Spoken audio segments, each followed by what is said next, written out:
நாய் எது மாரி குலைக்குது, அது இப்படி குலைச்சா லவ் யூ இப்படி சொல்லலாம், இப்படி குலைச்சா அதுக்கு பசிக்குது இப்படின்றத வச்சு, நாய்ங்க குலைக்கிறத வச்சு நம்ம ஐடென்டிஃபை பண்ணிக்கணும் அப்படின்றாங்க. இப்ப ஒரு நாய் எனக்கு ஆப்போசிட்ல வந்து கடிக்க வர மாரி வந்து குலைக்குது அப்படின்னா, இப்ப இதுக்கு என்ன அர்த்தம்? இப்படி இப்படி நான் போட்டு பார்க்கறதுக்குள்ள அவ்வளதான். "டேய் நான் செத்துருவேன்டா. போப்பா என் பொணத்த தாண்டி போ" அப்படின்னு போ வேண்டியது தான் காலையில.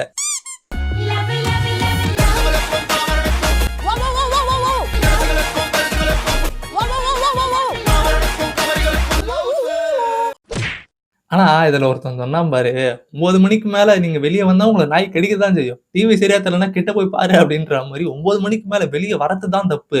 நீங்க எதுக்கு வரீங்க? உங்களுக்கு என்ன வேல? 9 மணிக்கு மேல வந்தா அந்த டைம்ல உக்கிரமா இருப்பாப்புல. அதனால கடிப்பான். அது எல்லாமே நான் ஒத்துக்கிறேன். ஏன்னா டாக் வந்து ஒரு வைல்ட் அனிமல். அதோட நேச்சுரல் இன்ஸ்டிங்க்ட்ல தான் கடிக்கும். இருட்டு டைம்ல இன்னுமே அக்ரெசிவா இருக்குன்றதெல்லாம் புரியுது. ஆனா, எதனா ஒரு எமர்ஜென்சின்னா நான் எதுக்குடா? நான் என்ன எப்படி சொல்றது? தலைமறைவா இருக்கனா? இல்ல நான் எதனா கொலை கிலை பண்ணிட்டு சுத்துறேனா? நான் எதுக்கு வெளிய வரக்கூடாது?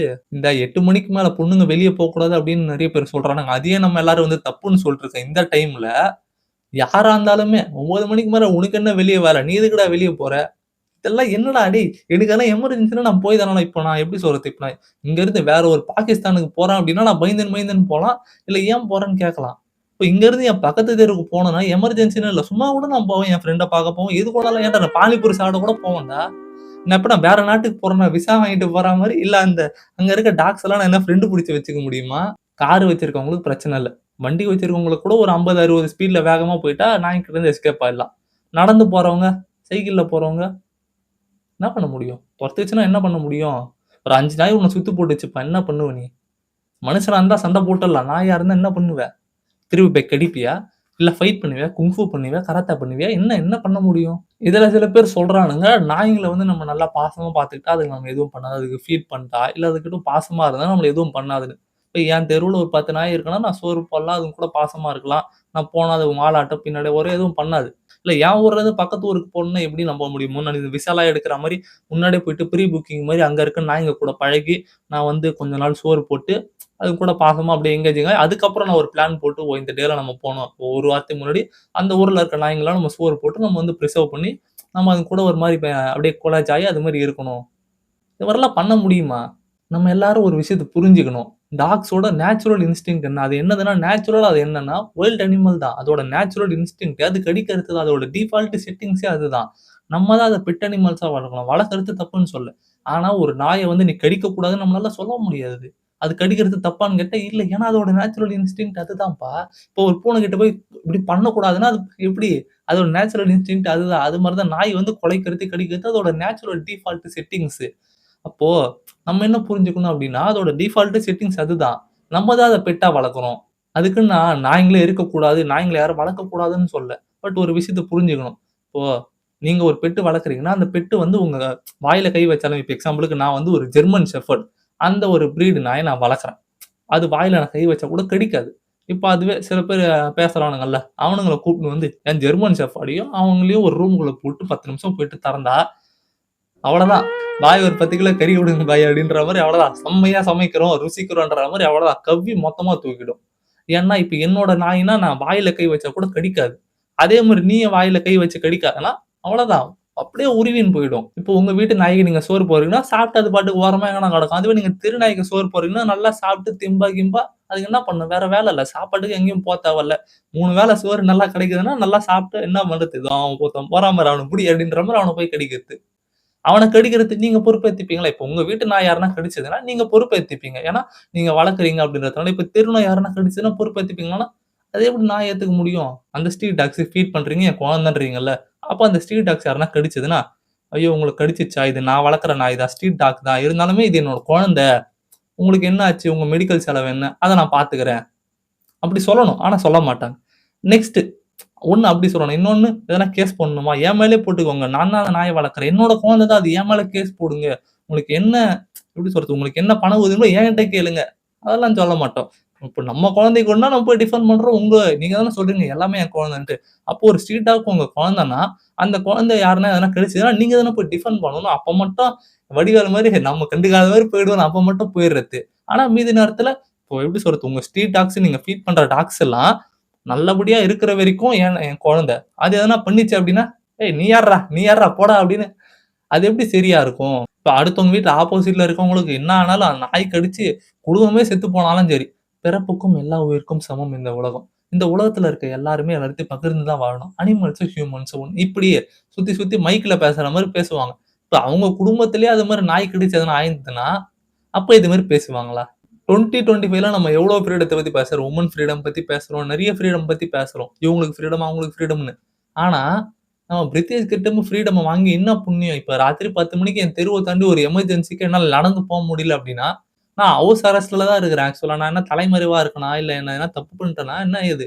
எதுவுமே இல்ல. ஆனா ஒரு ஸ்ட்ரீட் டாக் என்னால எப்படி சொல்றது? அத ஃபேஸ் பண்ண முடியாம, நான் என்ன பண்ண முடியும்? இதுக்கு இந்த சைடு இருக்குமா? நான் இந்த சைடு இருக்குமா? நான் எங்கேயுமே முடியாது. இல்ல என் வீட்டுக்கு வெளியவே இருக்குமா? நான் பின்பக்கமா குதிச்சு நான் என்னடா பண்ணேன் நானு? நான் எதுக்குடா என் வீட்டு பின்பக்கமா குதிச்சு நான் போணும்? இப்ப நான் ஒரு 20 பிளஸ். நான் வந்து எதனா ஒரு நாய் தொரத்துச்சு அப்டின்னா, அந்த நாய்க்கிட்ட சண்ட போடலாம். அப்டி இல்லனாலுமே நான் ஓடலாம். வேகமா ஓடி போயிட்டு அந்த நாய்க்கிட்ட இருந்து எஸ்கேப் ஆயிடலாம். இப்போ ஒரு சின்ன பையனும், சின்ன பொண்ணும் அந்த நாய் எதனா தொரத்துதுன்னா என்ன பண்ண முடியும்? ஒரு 4 நாய்ங்க தொரத்துது அப்டின்னா, வேகமா எவ்வளோ வேகம் ஓட முடியும்? அப்படியே உன்னால ஈஸியா தடுக்கி கிடுக்கி விழுந்து எப்டின்னா புடிச்சிரும். அந்த நாய்ங்க புடிச்சு அந்த நாய்ங்கள எப்படி சொல்றது? அட்டாக்கும் ஃபேஸே பண்ண முடியாது. அதுங்க புடிக்க கூட முடியாது. அப்படி இருக்கும்போது, சரி இப்ப வயசானவங்கப்பா, சின்ன குழந்தைங்க கூட ஓரளவுக்கு ஓடும். வயசானவங்களால ஓட முடியுமா? ஓட முடியாதுன்னா, என்ன பண்ண முடியும்? நீ நீ ஓட முடியாதது உன் தப்பு தான் அப்படின்னு சொல்ல முடியுமா? கண்டிப்பா முடியாது. இப்போ ஒரு டிசேபிள் பெர்சன் சில பேர் இருப்பாங்க. ஒழுங்கா நடக்க முடியாதவங்க, அது மாரிலாம் இருப்பாங்க. அவங்கலாம் நீ என்ன சொல்ல முடியும் உன்னால? இல்ல உன்னால போய் புரொடெக்ஷன் குடுக்க முடியுமா? இந்த நாய்க்கு எப்படி சொல்றது? நாய்க்கிட்ட இருந்து கடி வாங்காம புரொடெக்ஷன் குடுக்க முடியுமா? மேக்ஸிமம் என்ன தெரியுமா சொல்றானுங்க? "நீ ஏன்டா நடக்குற?" அப்படின்றாங்க. நடக்காம நான் என்ன பறக்க முடியுமா? எனக்கு என்ன ரெக்க இருக்கா? மனுஷன்னா நடக்க தானடா முடியும். மேக்ஸிமம் இதுல பாதிக்கப்படுறது சின்ன பசங்க. அதுவும் ஸ்கூல் பசங்க தான். நான் ஏன் சொல்றேன்னா, இப்போ ஒரு நல்ல ரிச்சான ஃபேமிலி அப்டின்னா, ஒண்ணு வேன் அரேஞ்ச் பண்ணிருவாங்க. வீட்லருந்து ஸ்கூலு, ஸ்கூல்லேருந்து வீட்டுக்கு வரது. இல்ல அவங்களே கூட்டின்னு போய் விடுவாங்க. But maximum of middle class family இல்ல லோயர் மிடில் கிளாஸ்ல என்ன பண்ணுவாங்கன்னா, அவங்களுக்கு டைமும் இருக்காது. இல்ல அவங்கள கூட்டு போய் டிராப் பண்றதுக்கு அவங்களால முடியாது. ஸோ பசங்களே தான் மோஸ்ட்டா போய் ஆகணும். அப்படி இருக்கும்போது, தனியா நடந்து போம்போது ஒரு 2, 3 சின்ன பசங்க நடந்து போம்போது ஒரு நாய் வந்துச்சுன்னா என்ன பண்ண முடியும்? பெரியவங்களா இருந்தா நீ எதனா பண்ணலாம். சின்ன பசங்களா இருந்தா பயந்துரும். என்னடா சொல்ல முடியும்? இப்போ உங்க வீட்டு குழந்தைங்கள ஒரு 4 நாய் சுத்து போடுச்சுன்னா, இந்த நீயா நானால கூட சொல்லுவாங்க. என் குழந்தைய அது மாரி பண்ணுச்சு. எனக்கு எப்படி இருந்துச்சு? அப்படியே ஈரக்குலைய நடுங்கிச்சுன்னு. அந்த ஃபீலிங் ஆப்போசிட்ல இருந்து நீ கேட்கும்போதே உங்களுக்கு தோணலையாடா? இப்போ உன்னோட குழந்தை கூட அத ரிலேட் பண்ணி பார்த்தாலுமே உங்களுக்கு, ஐயோ! ஆமா எவ்வளோ கஷ்டம் அப்படின்ற மாரி இப்போ எனக்கு குழந்தை இல்ல. எனக்கு கல்யாணமே ஆவல. எனக்கே அவங்க ஃபீலிங் புரியுதுடா. அங்க இருக்கவங்கலாம் பார்த்தா அந்த ஒரு மேரிட் ஏஜ் மாரி தான் இருக்காங்க. ஆனா அவங்களுக்குலாம் ஏன் புரியலன்ட்டு எனக்கு தெரியல. இன்னும் சொல்லப்போனா, நெறைய பேரு ஸ்ட்ரீட் டாக்ஸ்னாலயே அந்த அவங்களோட குழந்தைங்கள வெளிய தெருவுலயே விளையாட விட மாட்றாங்க. இது எல்லா ஏரியாலயும் நான் சொல்ல மாட்டேன். பட் சில ஏரியால ரொம்ப ஸ்ட்ரீட் டாக்ஸ் அதிகம் இருக்க இடத்துல பேரன்ட்ஸ் தப்பு சொல்ல முடியாது. ஏன்னா, எப்படி சொல்றது? விளையாடுறது முக்கியமா? குழந்தை முக்கியமானா, என் குழந்தை தான் முக்கியம். வீட்டுக்குள்ளேயே நல்லா விளையாடு. வெளிய போய் விளையாடாத பசங்க கூட அப்படின்ற மாரி சொல்லிடுறாங்க. இப்போ நான் சின்ன பையனா இருக்கும்போது, எங்க ஏரியாவுக்கு ஒரு 2 நாய் இருக்கும். அந்த நாய் வந்து ஒரு செட் ஆஃப் அந்த ஒரு இடத்துல இருக்கும். அந்த இடத்துக்கு போகாம நாங்க அவாய்ட் பண்ணிட்டு மீதி இருக்க இடத்துல நாங்க விளையாடுவோம். அப்படி அந்த நாய் எதனா வந்துச்சுனாலுமே, மோஸ்ட்டா நாங்க அங்கருந்து எஸ்கேப் ஆயி வந்துருவோம். அந்த இடத்துக்கு மோஸ்ட்டா போக மாட்டோம். பட் இப்ப என்னன்னா, எல்லாம் வீட்டுக்கு வீட்டுக்கு சோறு போடுறதுனால, நம்ம இருக்கிற இடத்திலேயே அந்த நாய்ங்களும் இருக்கு. நாய்ங்களுக்குன்னு தனியா இடம் இல்ல. நம்ம வீட்டுக்கு வெளியவே அங்கங்க படுத்துன்னு இருக்கு. அதுவும் இல்லாம கவுண்ட்டும் இன்கிரீஸ் ஆயிடுச்சு. இப்போ எனக்கு ஓகே. நான் சின்ன வயசுல அது மாரி விளையாடுனேன். அது ஓகே. இப்ப என்னோட பையன் இப்ப இருக்க ஜெனரேஷன் வந்து தெருவுல போய் விளையாட முடியாது. பட் அதுக்கு காரணம், இப்போ பேரன்ட்ஸ் வந்து கொஞ்சம் வருஷத்துக்கு முன்னாடிலாம் குழந்தைங்கள கடத்தின்னு போயிடுவாங்க அப்படின்றதுக்காக சில பேரன்ட்ஸ் வந்து வெளிய விடாம இருந்தாங்க. அது ஒரு நியாயம். ஏன்னா குழந்தைங்க கடத்தின்னு போயிடுவாங்க அப்படின்னு சொல்ட்டு. ஆனா ஸ்ட்ரீட் டாக்ஸ் இருக்கு. அதனால என் குழந்தைய வெளிய விடமாட்டேன் அப்படின்னு சொல்றது அவங்க சைடு நியாயம். பட் அந்த குழந்தைங்க பாயிண்ட் ஆஃப் வியூல இருந்து பார்த்தா, அதுங்க ஒரு எப்படி சொல்றது? அந்த என்ஜாய்மென்ட்ட மிஸ் பண்ணுது தானே. இப்ப எனக்கு அந்த என்ஜாய்மென்ட் கிடைச்சது. இப்ப என்னோட பையனுக்கோ, பொண்ணுக்கோ அது கிடைக்கணும்னு நான் நினைப்பேன் தானே. இப்ப நெக்ஸ்ட் ஜெனரேஷனுக்கு அந்த தெருவுல போயிட்டு சம்திங் ஸ்ட்ரீட்ஸ்ல ஃப்ரெண்ட் கூட விளையாடுறது, அது மாரி இல்லாம அந்த பூட்டி வச்ச மாரி ஆல்ரெடி எப்படி சொல்றது? இந்த ஜெனரேஷன்ல எல்லாம் அப்படிதான் இருக்கானுங்க. கொஞ்சம் வளர்ந்ததுக்கு அப்புறம் அப்படி இருக்கானுங்க. சின்ன வயசுல இருந்தே நான் அதே மாரி என் பையனையும், என் பொண்ணையும் வீட்டுக்குள்ளேயே பூட்டி வெளிய விளையாட விடாம வச்சேன்னா, அவங்க அந்த ஒரு ஹேப்பினஸ், அந்த ஒரு மொமெண்ட்ஸ், அந்த ஒரு எப்படி சொல்றது? அத மிஸ் பண்றாங்கல்ல, அது ஃபியூச்சர்ல அவங்களுக்கு அப்டின்னா என்னன்னே தெரியாம போயிடும்ல. அது ஒரு லாஸ் தான. இப்ப இவனுங்கலாம் என்ன சொல்றாங்க அப்டின்னா, இந்த டாக்ஸ வந்து நீங்க எல்லாரும் போய் இன்ஜெக்ஷன் பண்ணுங்க. இன்ஜெக்ஷன் பண்ணி திருப்பி எடுத்துட்டு வந்து அந்த இடத்திலேயே விட்டுருங்க. எப்படியும் அதுங்களால குழந்தை பெத்துக்க முடியாது. அதனால நெக்ஸ்ட் ஜெனரேஷன்ல அதுங்களுக்கு குழந்தை இருக்காது. அது இருக்கிற வரைக்கும் இருந்துட்டு போட்டும் அப்டின்றாங்க. இப்போ ஒரு டாக் ஒரு 10 வருஷம் மேக்ஸிமம் இருக்கும்னு வச்சுக்கோங்களேன். ஒரு maximum span of time life time 10 வருஷம் இருக்கும்னு வச்சுக்கோங்களேன், எல்லா டாக்ஸுமே. இப்ப அந்த டாக்ஸுங்க எப்படி சொல்றது? அதுங்க செத்து போற வரைக்கும், இங்க எத்தன உயிர் போனாலும் பரவால்ல. அந்த டாக்கோட உயிர் முக்கியம். ஆனா, அந்த டாக்க உயிரோட அந்த நாய்ங்க உயிரோட இருக்க வரைக்கும் எத்தன பேர் கொன்னாலும், எத்தன பேர் கடிச்சாலும் அத பத்தி எனக்கு கவல இல்ல. ஆனா, இந்த நாயோட உயிர் போறது எனக்கு கவல அப்டின்னா, இது எப்புட்றா? என்ன மாரி தாட் இதுன்ட்டு எனக்கு சத்தியமா புரியல. இதுலயே டாக் ஹேட்டர்ன்னு சொல்ட்டு இந்த நாய்ங்க வேணாம் அப்டின்னு சொல்றவங்கள எல்லாரும் டாக் ஹேட்டர்ஸ்ன்னு சொல்ட்டு முத்திர குத்துறானுங்க. பட் நான் என்ன சொல்றேன்னா, ஆக்சுவலா அவங்க டாக் ஹேட்டர்ஸ் கெடையாது. இப்போ ஒண்ணு எனக்கு வேணாம் அப்டின்னா, எனக்கு அது பிடிக்காம தான் இருக்கும் அப்டின்ட்டு இல்ல. கிட்டருந்து நான் தப்பிக்கணும் அப்டின்னாலுமே நான் அத வேண்டான்னு தான் சொல்லுவேன். இப்போ நாய் என்ன கடிக்கக்கூடாது அப்டின்னா, ஆப்வியஸா நாய் அங்க இருக்கக்கூடாது அப்டின்னு கவர்மெண்ட் டாக்ஸ் எடுக்குதுன்னா, நான் அத சப்போர்ட் தான் பண்ணுவேன். சரி நமக்கு அது நல்லது தானே அப்டின்னு சொல்ட்டு. இப்ப எல்லாருமே டாக்கோட ஆக்டிவிட்டி தான் எல்லாருமே ஹேட் பண்றாங்க. இப்ப நாய் என்ன கடிக்க வந்துச்சுன்னா, இப்ப வந்து கடிச்சுக்குப்பான்னு இப்படிலாம் காட்டுன்னு இருக்க முடியாது. ஓட தான் முடியும். அப்படி இருக்கப்போ, அந்த ஸ்ட்ரீட் டாக்ஸ வந்து கவர்மெண்ட் வந்து அத அப்புறப்படுத்துறாங்க அப்படின்னா, அதுக்கு நான் ஆப்வியஸா சப்போர்ட் தான் பண்ண முடியும். அதுக்குன்ட்டு எனக்கு நாய் புடிக்காது, நாய்ங்க உயிரோடவே இருக்கக்கூடாதுன்னு யாருமே நெனைக்கல. பட் அது எனக்கு எப்படி சொல்றது? அது எனக்கும் என்னோட ஃபேமிலிக்கும் ஏதாச்சும் ஒரு பாதிப்பை ஏற்படுத்துது அப்படின்னா, நான் அதுக்கு அகைன்ஸ்ட்டா தான் இருக்க முடியுமே தவிர, அதுக்கு சப்போர்ட் பண்ண முடியாது என்னால. இப்போ ஒரு ஸ்ட்ரீட்டுக்கு இல்ல ஒரு தெருவுக்குன்னு வச்சுக்கோங்களேன். ஒரு 20 டாக் இருக்கும்னு வச்சுக்கோ ஸ்ட்ரீட் டாக்ஸ் இருக்கும். அதே மாரி ஆல்ரெடி சொன்ன மாரி அந்த ஒரு ஸ்ட்ரீட்ல வந்து ஒரு 5, 6 பேர் மேக்ஸிமம் இருப்பீங்க. இது மாரி எடுத்துட்டு போக்கூடாதுன்னு சொல்றவங்க. ஆளுக்கு ஒரு 4 நாய உங்க வீட்டுக்கு எடுத்துட்டு போய் அடாப்ட் பண்ணி நீங்க வளர்த்துக்கோங்க. யாருக்கும் எந்த பிரச்சனையும் இல்ல. ஒருத்தரும் இது மாரி பேசுறவங்க எல்லாருமே ஆல்ரெடி உங்க வீட்ல எப்படி பெட்ஸ் வளர்ப்பீங்கல்ல, அந்த பெட்ஸ் கூட சேர்த்து இன்னொரு 4, 5 நாய் ஸ்ட்ரீட் டாக்ஸ் உங்க குழந்தை தானே, இதுவும் குழந்தை, அதுவும் குழந்தை எல்லாம் எப்படி சொல்றது? எல்லாம் சமம் அப்படின்ற மாரி பேசுறீங்கன்னா, ஒரு 4 ஸ்ட்ரீட் டாக்ஸ் அடாப்ட் பண்ணி வீட்டுக்கு கூட்டிட்டு போய் வச்சு நீங்க பிரிசர்வ் பண்ணுங்க. யாருமே வேணான்னு சொல்ல, யாருமே தடுக்க போறதில்ல. யாருமே அகைன்ஸ்ட்டா இல்ல. கவர்ன்மென்ட்டே அகைன்ஸ்ட்டா இருக்காது. அதுக்கு நீங்க வந்து ஒரு ஸ்ட்ரீட் டாக்ஸ் அடாப்ட் பண்ணி அதுக்கு லைசென்ஸ் வாங்குனீங்கன்னா, யாருமே இங்க வேணான்னு சொல்லல. எல்லாரும் அடாப்ட் பண்ணிட்டு போங்க. பிரிசர்வ் பண்ணுங்க. எப்படி சொல்றது? அப்போ அப்போ உங்கள யாருமே கேள்வி கேட்க மாட்டாங்க. ஏன்னா அப்ப அந்த டாக்ஸ் என்ன பண்ணாலும் அது பொறுப்பு உங்களுது. எப்படி சொல்றது? கேஸ் உங்க மேல வரும். ஏன்னா லைசென்ஸ் உங்க பேர்ல இருக்கனால உங்க மேல வரும் அப்படின்றதுனால, டிஃபால்ட்டா நீங்க அடாப்டும் பண்ண மாட்டீங்க. என்னன்னா, நான் சோறு போடுவேன். அதுங்க எங்க வேணாலும் போவும், என்ன வேணாலும் பண்ணும். ஆனா, அதுங்க என்ன பண்ணாலும் அதுக்கு நான் பொறுப்பு இல்ல. ஆனா, அதுங்க எப்படி சொல்றது? அதுங்கள தூக்கின்னு போனாலும், அதுங்க என் சொத்துன்னு நான் பிரச்சனை பண்ணுவேன். என்னடா இப்படியும் வரமாட்ற, இப்படியும் வரமாட்றேன்னா, இப்ப நான் சொன்னதுல எதனாச்சும் ஒண்ணு நீங்க பண்ணணும். அப்படி இல்லையா, கவர்ன்மெண்ட் டாக்ஸ் எடுத்துன்னு போறதுக்கு அலோவ் பண்ணணும். நான் உங்கள தப்பு சொல்றேன்னு நெனைக்காதீங்க. ஆனா, நீங்க எல்லாருமே அந்த ஒரு எமோஷனல் பாண்ட்லயே யோசிக்கிறீங்க திரும்ப திரும்ப.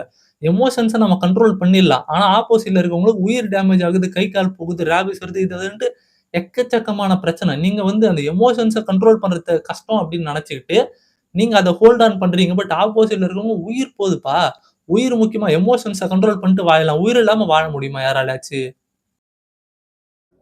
பேசி பேசி தொண்டை வலியே வந்துச்சுடா. ஒரு மாரி குரலே மாறி போச்சு. ஆனா, என்ன இவ்வளோ நேரம் பேசினாலுமே எவ்வளோ நேரம் இத எடிட் பண்ணி போடுவோன்னு தெரியல. ஆனா இவ்வளோ நேரம் தொண்ட வலிக்க பேசியுமே சில பேருக்கு கண்டிப்பா புரிஞ்சிருக்காது. அதே மாரி இந்த ஷோல வந்து சில பேர் பேசுனதுக்கு நெறைய பேர் ஹேட் பண்றாங்க. நானே இந்த வீடியோல வந்து அவங்க ஷோல பேசுனவங்கள பத்தி சில பேர சொல்லியிருப்பேன். பட் ஒண்ணு புரிஞ்சுக்கோங்க. இப்போ நீங்க வந்து எப்படி சொல்றது? நான் காமனாவே சொல்றேனே, ஒண்ணு புரிஞ்சுக்கணும். எல்லாருமே வந்து உங்கள ஹேட் பண்ணல. உங்களோட பாயிண்ட்ட தான் ஹேட் பண்றாங்க. அந்த ஷோல நெறைய பேர் அந்த சைடு உட்கார்ந்திருந்தாங்க. இது எப்படி சொல்றது? டாக்ஸ் வேணும், ஸ்ட்ரீட் டாக்ஸ் வேணும் அப்படின்னு சொல்றப்ப, அந்த சைடுல நெறைய பேர் உட்கார்ந்திருந்தாலுமே எல்லாரையும் எவனும் போய் அடிக்கல.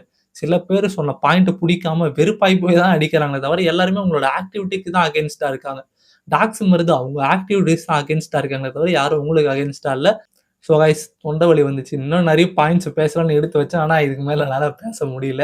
ஸோ உங்களுக்கு இந்த வீடியோ புடிச்சிருக்கும்னு நெனைக்கிறேன். இந்த வீடியோ புடிச்சிருந்தா இந்த வீடியோக்கு ஒரு லைக் குடுத்துருங்க. நான் எதனா பேசுனது எதனா பாயிண்ட்ஸ விட்டுட்டு எதனா தப்பா பேசிட்டேன் எதனா சில இடத்துல அப்டின்னா, அது என்னன்னு சொல்லிட்டு கமெண்ட்ல வந்து டேக் பண்ணி சொல்லுங்க. இந்த இடத்துல நீ தப்பா பேசியிருக்கடா. இந்த பாயிண்ட்ல நீ இப்படி பேசியிருக்க கூடாதுன்னு சொல்லுங்க. நான் என்னோட ஃபால்ட்ஸ நான் அக்செப்ட் பண்ணிப்பேன். சில பேர் மாரி டிஃபெண்ட் பண்ண மாட்டேன். அதையும் நான் இங்க சொல்லிக்கிறேன். ஸோ இந்த வீடியோ புடிச்சிருந்தா இந்த வீடியோக்கு ஒரு லைக் குடுத்துருங்க.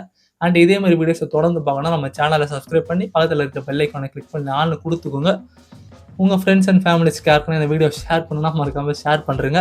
ஸோ காய்ஸ் நெக்ஸ்ட் வீடியோல பார்க்கலாம். நெக்ஸ்ட் வீடியோ கன்டென்ட் என்னவா இருக்கும்னு தெரியல. பட் இவ்வளோ ஆக்ரோஷமா தொண்டை வலிக்கு நான் பேச மாட்டேன். கொஞ்சம் நார்மலா தான் பேசுவேன். ஸோ காய்ஸ் நெக்ஸ்ட் வீடியோல பார்க்கலாம். Until then Tata bye bye from Sam.